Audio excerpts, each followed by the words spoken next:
So the 2019 U.S. Wrestling Senior National Tournament just completed. The significance here is that the top 5 finishers at each weight class would qualify for the Olympic trials, which I believe will be happening in April at Penn State or State College, Pennsylvania. So what I'm going to do is I'm going to go through all of the freestyle brackets for the men, talk about the results, just 1 through 5, all the guys who qualified, and then just kind of leave any other notes as applicable. So for heavyweight or 125 kilograms, at the quarterfinals, we had Anthony Nelson, former standout and former national champion for Minnesota, going up against Tanner Hall, who is on his senior year with Arizona State. Nelson got the win here. Nick Nevels and Daniel Kirkfleet, both guys are with Penn State now. Kirkfleet just transferred from Ohio State. Nevels had been there prior, was a former All-American, didn't get to wrestle for the team last year because Anthony Cassar beat him out for the spot and then won a national title. But Kirkfleet with a quick takedown and then a pin right off of that in a little over 30 seconds. Then Cassar beat Francisco, and Don Bradley got a win over Ryan, leading into the semifinals where Anthony Nelson went against Kirkfleet. Nelson barely was able to get the win here, won by a score of 3-2. And then Don Bradley was able to beat Anthony Cassar and finish the match a little bit early with a little under a minute left. So then Bradley and Nelson faced each other in the finals, and Bradley was able to get a win by a score of 3-2. Next bracket is 97 kilograms, which all the way up until the finals, it sort of was like what we were starting to expect out of Colin Moore. And then I guess in a way, you kind of got what you expected out of Colin Moore in another way. But in the quarterfinals, we had Kyvan Gadsden, who I believe was a national champion for Iowa State. I think he did win the national title of the year that he pinned Kyle Snyder, unless I'm remembering that wrong. But definitely a former All-American for Iowa State. And he's been the number 2 guy in the nation at 97. Since graduating college. He's just been behind Kyle Snyder, which has meant that he really hasn't had too many opportunities to wrestle for the U.S. internationally. But he faced Jacob Casper, a former heavyweight from Duke, and Gadsden was able to get the win there in the quarters. Derek White, who was an All-American at heavyweight last year for Oklahoma State, going up against Colin Moore, who was a finalist at 197 pounds for Ohio State, and Colin Moore gets the win here. Then Ty Walls, who I believe was with Virginia Tech, versus Beasley. I think it's from Missouri, but I could be wrong on that. But Walls gets the win there, and then Zilmer with the win over McCall. So they go to the semifinals where Colin Moore gets a bit of an upset win over Kyvan Gadsden, wins by a score of 6-3. So Moore's looking really good to this point. And then Ty Walls falls to Hayden Zilmer by a score of 4-3. So they go to the finals where it's Colin Moore and Hayden Zilmer. And Moore was up 10-2 late in the second period here. Sort of got a little bit unlucky in that he got a takedown and then was starting to turn Zilmer. I believe it was off of a leg lace, and just kind of ran out of room. So they went out of bounds and wasn't able to get one more turn there. Because if he would have gotten that one more turn, it would have been 12-2 at that point, and he would have won by tech. So instead, they go back to the feet. Moore's getting close to getting pushed out, sort of pushes back in, and as that happens, he gets thrown for 4. So now all of a sudden it's a 10-6 score. Zilmer gets another late takedown with about 30 seconds left. Exposes Moore's back, so then it's tied 10-10. But because of that 4-point throw, Zilmer has the advantage, and Colin Moore was not able to score from there. So Zilmer storms all the way back from a 10-2 deficit to win this by a score of 10-10. At 86 kilograms, Miles Martin and Zahid Valencia were the finalists here. But the guy who was expected to win that bracket was Alex Derringer. Derringer is pretty much the number 2 guy in the world at 79 kilograms, but because of the Olympic weights being so limited, he was a little bit too big to make 74, so we had to go up to 86. So you're looking at an increase of 7 kilograms, which is around 15 pounds. And what that means is that he's having to wrestle against some guys who are a lot bigger than him. So looking at the quarterfinal match, he had to go up against Brett Farr. Farr, I believe, was an All-American for Minnesota at 197 pounds. Derringer wrestled at 165 pounds in college at Oklahoma State. But Derringer was able to get the win here. But you kind of saw that size was becoming a bit of a factor for him. Miles Martin was able to beat Nick Heflin in the other quarterfinal there. Then we had Aaron Brooks versus Sammy Brooks. These guys faced each other twice. They also faced each other in the consolations. Then I'll go through the consolations after I get through the main draws. But at least in the main draw, Sammy Brooks fell to Aaron Brooks, the freshman from Penn State. And then Zahid Valencia beat Nate Jackson. In the semifinals, Miles Martin was able to beat out Alex Derringer by a score of 6-4. And Valencia was able to beat Aaron Brooks by a score of 6-0. And in the finals, Valencia, though he was down early against Miles Martin, was able to come back and really sort of, I wouldn't say dominate, but was able to impose his will towards the end of the match and get the win here. At 74 kilograms, We have Nazar Kolchitsky was the number 1 seed. Didn't necessarily wrestle up to that seed, though. So just going into the quarterfinals, he had to go up against Alec Pantaleo, a former Michigan wrestler. I was able to get the win there by tech.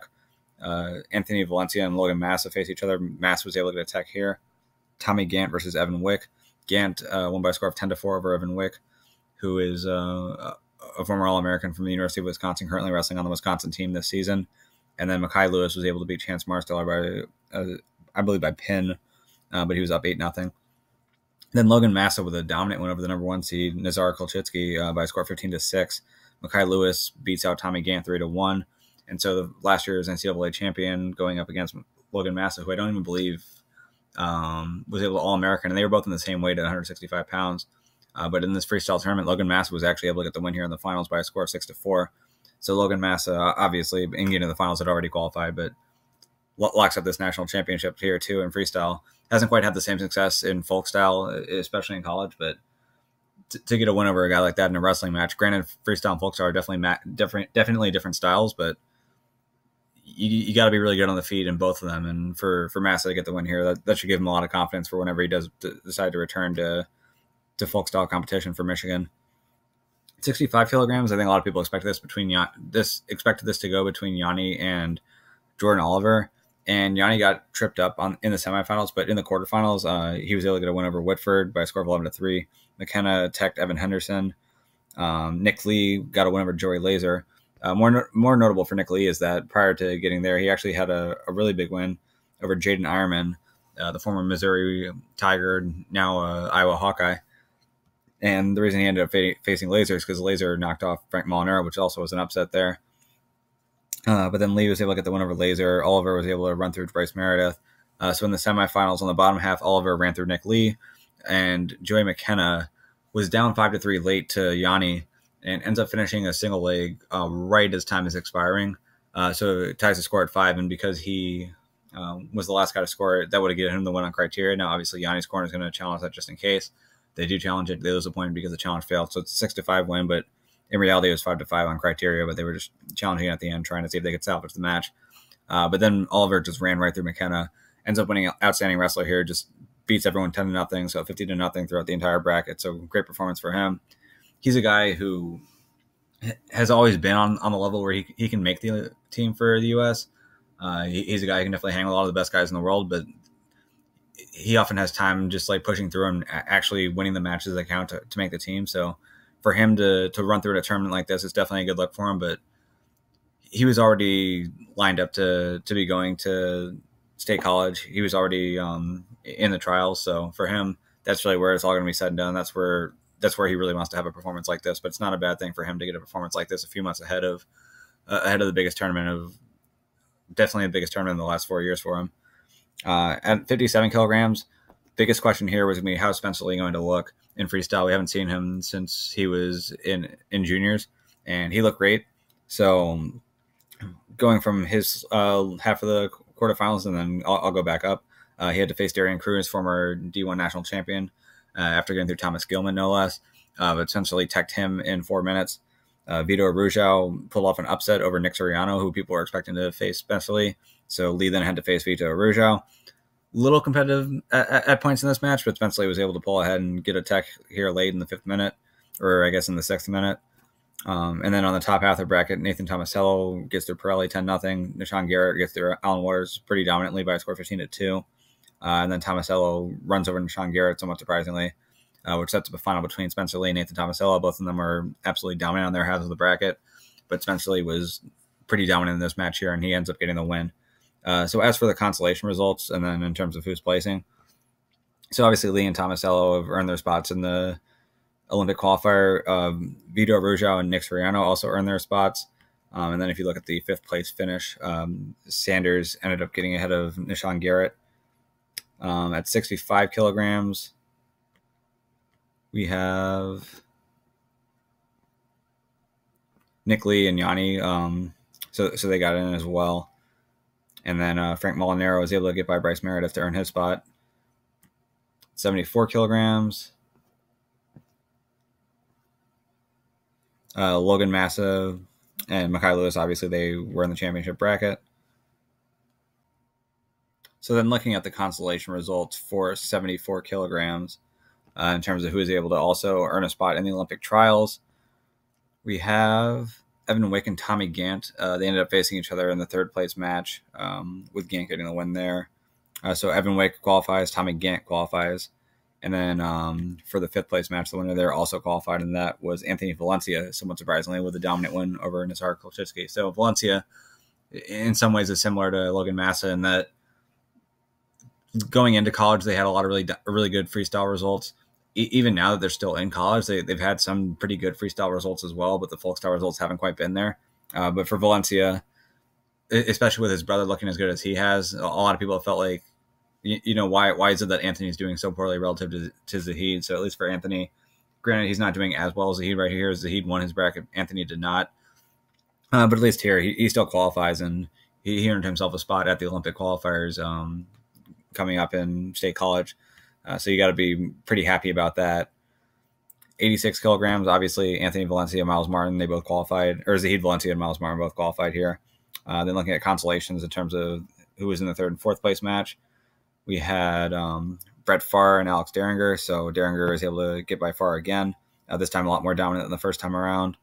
And then the final spot that was earned for 86 kilograms here was between Sammy Brooks and Aaron Brooks. And this time around, Sammy Brooks was able to get a win and get a dominant win at that. So Aaron Brooks is still going to have to do some work to earn a spot at this U.S. Olympic qualifier. So for him, I guess, though it's not the most likely thing, the option is there that if he can win the NCAA tournament this year, then that's one way in. I don't know if there's any expectation for that. He's definitely not ranked to do that right now. Now, granted, part of his ranking is because he's a true freshman and hasn't had a chance to prove himself against some of the top guys in the country. In a tournament like this, he's definitely shown that he's definitely good enough to be an All-American, but he's got a lot of work to do, and we'll see if he's actually able to qualify this year, or if that's a little bit too early for him, and maybe the next squad is going to be a better timing for him. At 97 kilograms in the championship, we had Colin Moore and Hayden Zillmer. They both were able to qualify. In the consolation, in terms of spots 3, 4, and 5, we got Ty Walls and Kyvan Gatson. So Walls was able to get a pretty dominant win here over Kyvan Gatson, but in doing so, both of them were able to qualify. And then the last qualifier at 97 kilograms was going to be Jacob Casper with a win over McCall.